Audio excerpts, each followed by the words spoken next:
L'Esprit m'amène au-dessus du Mali, du Burkina, et il dit, prophétise la paix. Je vois la restauration du territoire de ces pays. Oui, je ne sais pas comment. Et je ne vois pas en quelle période exactement. Mais ce que l'Esprit me dit, c'est que ça va se passer comme par enchantement. Quelque chose va souffler. Et là où il y avait la division, subitement le pays sera réunifié. Subitement le pays sera réunifié. Subitement, les zones occupées seront libérées. Voilà ce que Dieu me dit sur ces nations. Il vous est arrivé ce que vous avez semé dans d'autres pays. Vous avez semé la division dans d'autres pays. Vous avez semé la division nord-sud dans d'autres pays. C'est pourquoi les pays ont connu la division nord-sud. Mais ainsi dit Dieu, j'étends ma main de miséricorde, j'étends ma main de grâce, et je pardonne, et je relève la nation. Et là où il y a eu division, maintenant il y aura la paix. On ne dira plus, les pères ont mangé des fruits verts et les dents des enfants étaient agacées. Dieu fait grâce. Je parle au Mali, je parle au Burkina. Et j'arrive sur... Amen. Gloire à Dieu. Alors nous allons prier, nous allons continuer de prier. Je voulais qu'on prie déjà. L'esprit prophétique va sur l'Afrique de l'Ouest. Amen. Va sur l'Afrique de l'Ouest. Et on va particulièrement prier contre ce que l'ennemi prévoit pour un grand pays missionnaire. Amen. Voilà, un grand pays missionnaire dont la mission doit être relevée, c'est le Burkina. Amen. Oui. Alléluia. C'est le Burkina. Beaucoup de travailleurs qui venaient du Burkina ont contribué à l'évangélisation des zones rurales en Côte d'Ivoire. Il faut savoir. Amen. C'est vrai que souvent dans les communautés, c'est beaucoup de Burkinabés même qui y allaient. Mais si vous allez dans l'ouest, dans les forêts de l'ouest, vous allez voir des églises. Vous allez à l'ouest, dans les régions, vous allez voir. Donc, les gens étaient venus matériellement, financièrement pour se chercher, mais ils étaient venus aussi avec la lumière. Un peu comme aujourd'hui, beaucoup d'Africains transportent la lumière de Christ pour l'amener en Occident. Là où les ténèbres ont commencé à prendre le dessus sur la lumière. Ce sont des Africains, pour la plupart, qui témoignent haut et fort de Jésus-Christ en France, en Belgique, en Europe. Ce sont ceux qui témoignent, qui manifestent encore la puissance de Dieu, qui prêchent encore l'évangile de Christ. C'est ce qui s'est passé à une période ici, où ce sont ces frères-là qui sont venus dans les villes, dans les villages, qui ont porté la lumière. Okay? Donc c'est un pays qui a une vocation missionnaire. C'est un pays qui a une vocation missionnaire. Quand vous voyez un pays qui est beaucoup attaqué, c'est qu'il y a quelque chose que Satan veut empêcher. Alors, dans ma vie, dans ma vision, j'ai vu comme un voile, un drapeau, les couleurs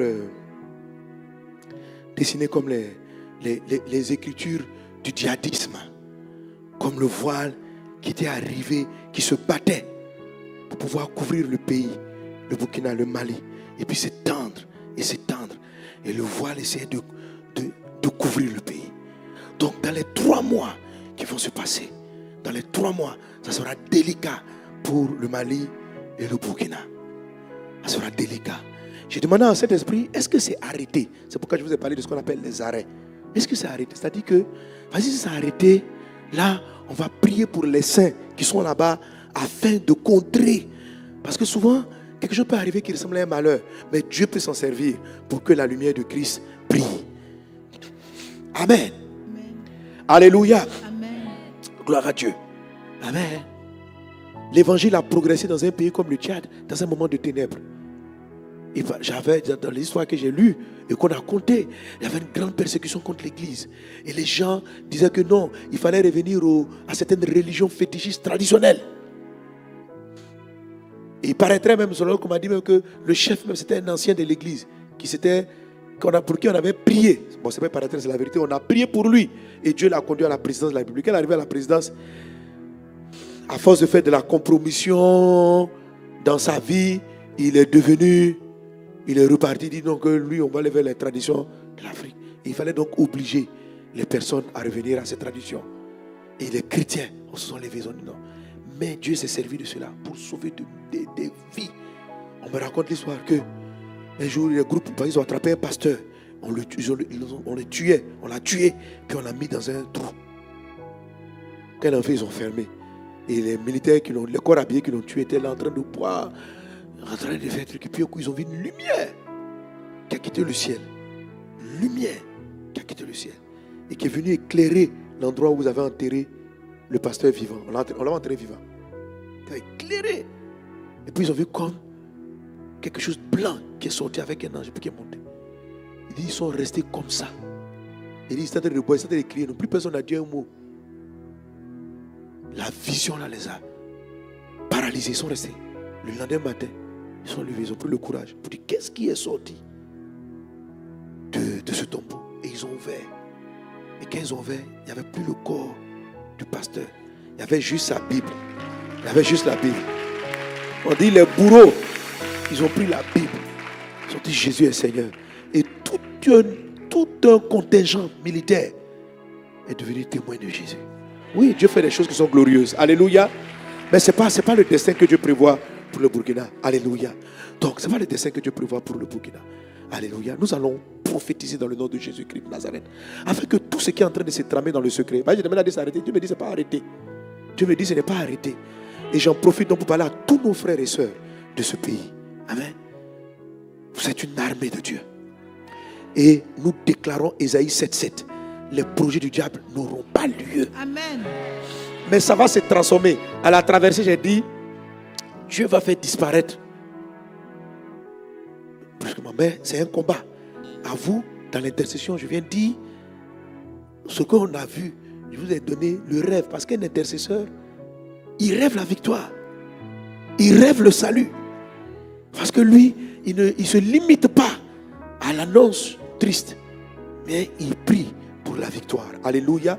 Je dois dire que ça a arrêté. Laissez me dire, ce n'est pas arrêté.